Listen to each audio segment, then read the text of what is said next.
नहीं चलेगी, नहीं चलेगी।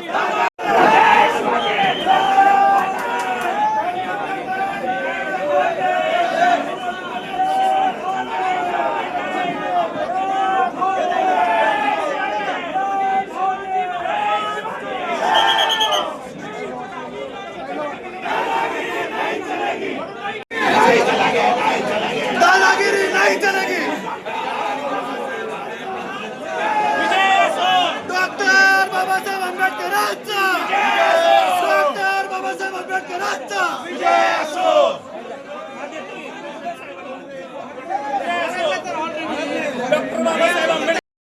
सोलापूर महानगरपालिकेच्या सार्वजनिक इलेक्शनचा शेवटचा दिवस. निवडणूक अधिकाऱ्यांनी सांगितलं होतं की शेवटच्या दिवशी 3 वाजेपर्यंत जोपर्यंत बी फॉर्म येणार आहे त्याचा टायमिंग सांगितला जात होता आणि त्या टायमिंग नंतर आतून दरवाजा बंद होईल तेव्हा कुणालाही आत एंट्री दिली जाणार नाही. हे ते त्यांच्या माईकवर सांगत होते की 2:49 झाले, 50 झाले. अशा पद्धतीनं त्यांनी गेली 15-20 मिनिटं अलॉटमेंट होत असताना 3 वाजून झाल्यानंतर सुद्धा भारतीय जनता पार्टीचे आमदार सचिनदादा कल्याण शेट्टी आणि शहराध्यक्षा रोहिणीताई या पळत येत असताना आपल्या सर्व कॅमेऱ्यामध्ये त्या कैद झालेल्या आहेत. तुम्ही बघितलंय की ते ज्या पद्धतीनं 3 वाजता ते त्या बूथवर जाऊन देत होते. अजून 3 वाजल्यानंतर ते 2 इथं जाऊ शकले नाहीत. 4 नंबर आणि 5 नंबर मधल्या दोन्ही ठिकाणी बी फॉर्म पोचलेले नाहीत. आत्ताच आम्हाला कळालं की त्यांच्या अध्यक्षांनी आमदारांनी सांगितलं की आम्ही आमच्या उमेदवारांना बी फॉर्म पहिलाच दिलेत. सगळ्याला माहित आहे तुमचे लोक डोळ्यात तेल घालून अशा पद्धतीनं देवाची वाट बघतात. त्या पद्धतीने तुमची वाट बघत होते. सचिन दादा तुम्ही कुणाचं नाव घेऊन आलाय, ताई कुणाचं नाव घेऊन आलाय आणि तुम्ही धडधड खोटं बोलता. साहेब तुम्ही अक्कलकोटच्या नगरीत राहता, तुम्ही तरी खोटं बोलू नका. सगळ्यांनी तुम्ही सगळ्या समोर सांगितलं आता की आम्ही फॉर्म दिले होते. मी एवढीच विनंती करतो आतल्या आरोनी बाहेर येऊन सांगावं आणि त्यांनी दाखवावं. सगळ्या फॉर्म मध्ये जर भारतीय जनता पार्टीचा एबी फॉर्म जोडला असेल तर इथून आम्ही जातो आणि जर दादागिरी करून आम्हाला जर दाबण्याचा प्रयत्न केला तर आमचा जीव गेला तरी काय हरकत नाही. आम्ही जागा सोडणार नाही. माझी विनंती आहे हे देश कायद्याने चालतंय. डॉक्टर बाबासाहेब आंबेडकरांचा शिवाजी महाराजांचा इतिहास असलेला या महाराष्ट्रात अशा पद्धतीची दादागिरी अशा पद्धतीनं शक्तीचा गैरवापर केला जाऊ नये अशी माझी विनंती. असं मत आहे की आमचे फॉर्म ऑलरेडी दिलेले आहेत, केवळ त्याची पोहोच घेण्यासाठी सगळ्याला माहित आहे त्यांचे कार्यकर्ते कशा पद्धतीने करत होते. तुम्ही कॅमेऱ्यावर बघितलं हो, लाईव्ह आहे. उमेदवार फॉर्म भरतानाच त्याच्यावर ते पाठवलं जातं. पण त्यांनी आम्हाला सांगितलं होतं 2 वाजेपर्यंत उमेदवारांनी यायचं आहे आणि 3 वाजेपर्यंत पक्षाच्या लोकांनी यायचं. आम्ही पण पक्षाचाच प्रतिनिधी म्हणून आलोय. हे काँग्रेसचे प्रतिनिधी आले, देवबाटाचे आले, आपले मनसेचे लोक आहेत. सगळेजण आम्ही येऊन आधी दिलो. आम्हाला माहित आहे ना आमचं जर राहिलं असतं तर तुम्ही आम्हाला दिली नसती सूट. पोलिसांना अडवं करून आम्हाला तिथंच थांबवलं असतं. पण तुमची सत्ता आहे, तुम्ही काय पाहिजे ती वल्लभी चालता, वाळलबी चालता. ही तुमच्या सत्तेचा गैरवापर करू नका. फडणवीस साहेब तुमच्या राज्यात अशा पद्धतीनं सोलापुरात सगळ्याला माहित आहे कशा पद्धतीची रोज दादागिरी चालू आहे. पोलिसांना सांगून उमेदवार पळवले जाते, पोलिसांच्या गाड्या घरला पाठवले जाते. अहो किती करणार आहात तुम्ही. आणि आता तुमच्याच चुकांमुळे असं घडल्यानंतर सुद्धा जर लोकशाही संपवणार असाल तर हे चुकीचं झालं. कोणकोणत्या प्रभावाचे फॉर्म ते कशासाठी पळत येत होते हे तरी विचारा.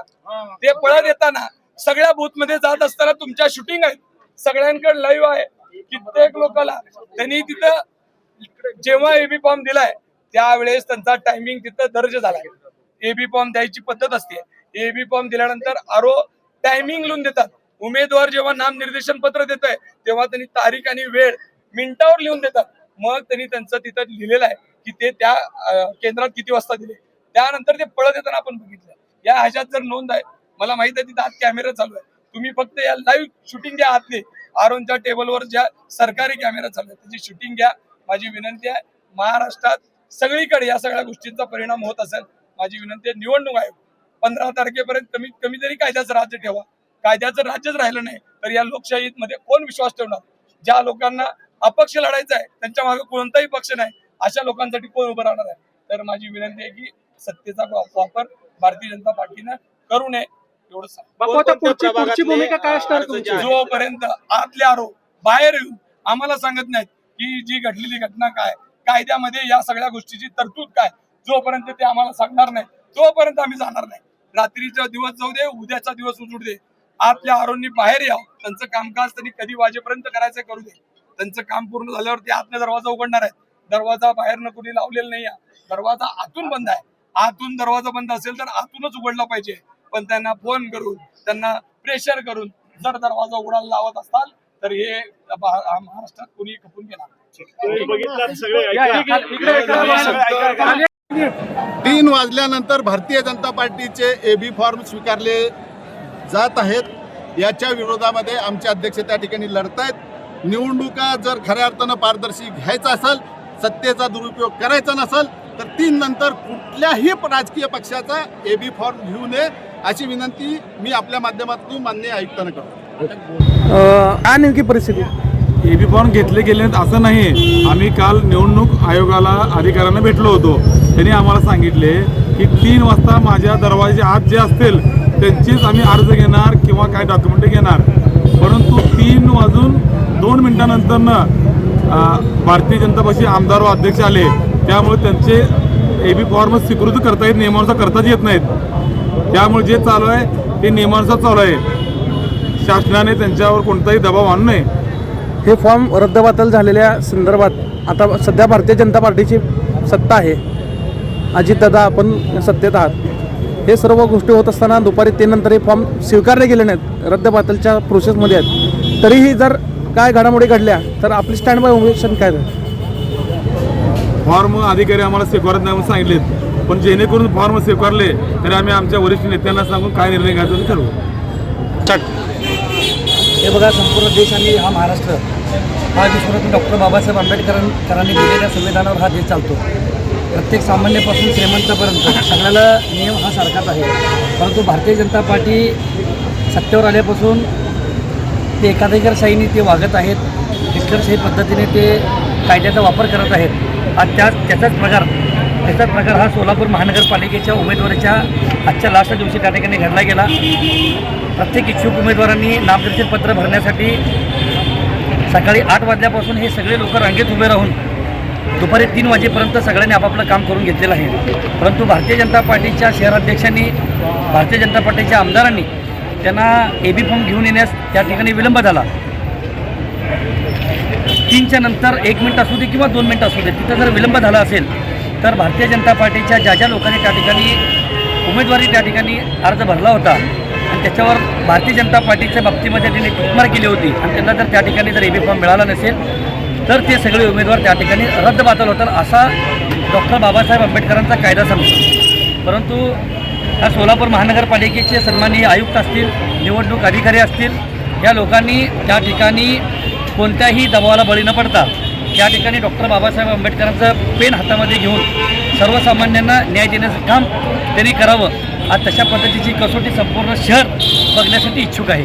त्या ठिकाणी मोठा गोंधळ उडाला, उपोषणाच्या घोषणा देण्यात आल्या, पोलिसांचा तगडा बंदोबस्त पाहायला मिळाला, एकंदरीत हिंसक वातावरण पाहायला मिळतं. हे बघा, शासन आणि प्रशासन एका नाण्याच्या दोन्ही बाजू असतात. शासन हा लोकशाहीच्या माध्यमातून त्या ठिकाणी आलेला असतो.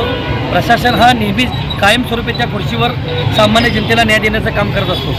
परंतु त्या ठिकाणी जर शासनाच्या माध्यमातून आडमुठी भूमिका घेऊन जर प्रशासनावर दबाव टाकण्याचा जर प्रयत्न होत असेल तर तो कुठेतरी हाणून पाडला गेला पाहिजे. म्हणून विश्वरत्न डॉक्टर बाबासाहेब आंबेडकरांनी ह्या लोकशाहीमध्ये आंदोलनासाठी ताकद त्या ठिकाणी दिलेली आहे. त्याच आंदोलनाचा एक घटक म्हणून त्या ठिकाणी आम्ही सगळेजण त्या ठिकाणी नार्थकोड मैदानच्या बाहेर त्या ठिकाणी आम्ही आंदोलनाला बसलो होतो. आम्हाला पोलीस प्रशासनाने सांगितलं आहे की त्या ठिकाणी निवडणूक प्रशासन त्या ठिकाणी CCTV कॅमेरा चेक करण्याचं काम चालू आहे. कोणत्याही पद्धतीचा अन्याय त्या ठिकाणी इतर उमेदवार घडणार नाही अशी त्यांनी हमी घेतलेली आहे. Like, subscribe, click on the bell.